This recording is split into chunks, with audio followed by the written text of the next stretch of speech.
The Friday just passed was Valentine's Day, in case anyone out there missed that on the calendar. Mars, instead of being the war planet, decided to make peace and send us all some love. Looking at this photo, it kind of makes me feel like I'm supposed to be doing a CAPTCHA test of some sort. The heart in R04 is the largest at over 3,200 feet wide, with the heart in M11 being only 502 feet wide. All the others fall somewhere in between. All of the images were captured by NASA's Mars Global Surveyor. A fun fact that isn't actually very fun at all is that astronauts living and working in space aren't only subject to a bit of heartache while missing their loved ones each time Valentine's Day rolls around. Research aboard the space station suggests that extended time and microgravity can cause an astronaut's heart to change from oval to round and its muscles and blood vessels to atrophy. To combat this physical change, astronauts must do 2.5 hours of weight-bearing exercise every day while in space. And I'm not sure how hard that would be to do. I would think it'd be pretty hard considering the weightlessness of microgravity. Something in the news just these past few days might possibly be making some people's hearts beat faster. Asteroid 2024 YR4 is currently on a monitored trajectory towards Earth. In just the past few days, the likelihood of impact has risen from 1% to 2.3%, drawing comparisons to the 2004 Apophis event. In case you've forgotten what the Apophis event was, back in 2004, the asteroid 99942 Apophis, actually pronounced Apophis, which is different from the mythological creature of the same name, which is pronounced Apophis, was a near-Earth asteroid which caused a period of concern in December of that year, when calculations and initial observations indicated a probability of 2.7% that it would hit Earth on Friday, April 13, 2029. Additional observations provided improved predictions that eliminated the possibility of an impact on Earth. However, a small possibility nevertheless remained that during its 2029 close encounter with Earth, Apophis would pass through a gravitational keyhole estimated to be 800 meters in diameter.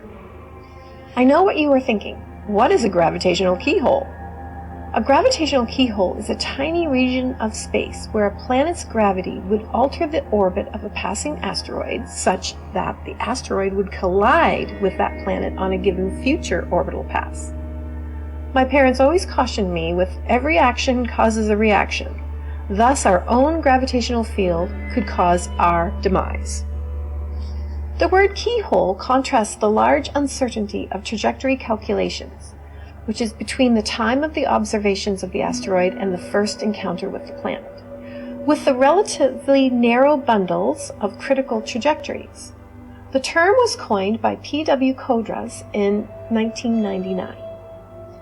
This keyhole would have set up a future impact exactly 7 years later on Easter Sunday, April 13, 2036.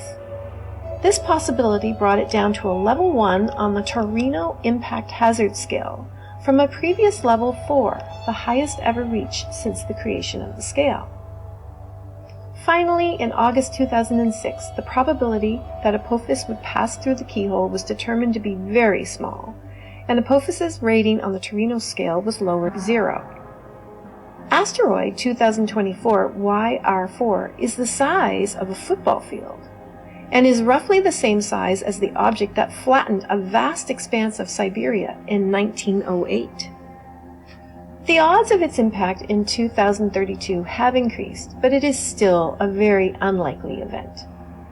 Potential impact areas include parts of the Eastern Pacific, Africa, South America, and South Asia, while North America is currently outside the risk zone. Interestingly, on Valentine's Day it was announced that, quote, in a rare time-critical decision, the James Webb Space Telescope will study the true size of the potentially hazardous asteroid 2024 YR4 twice over the next few months. This means by around May or June, more information will be forthcoming. So if your pulse quickened at the headlines, it's okay to relax, as this asteroid is now on the back burner for a while. For your comfort, I include this chart published on February 10th by one of my favorite comic websites. And for reference, the average football field is approximately 91.4 meters by 48.8 meters. So, rest assured, our blue and green rock is safe for now.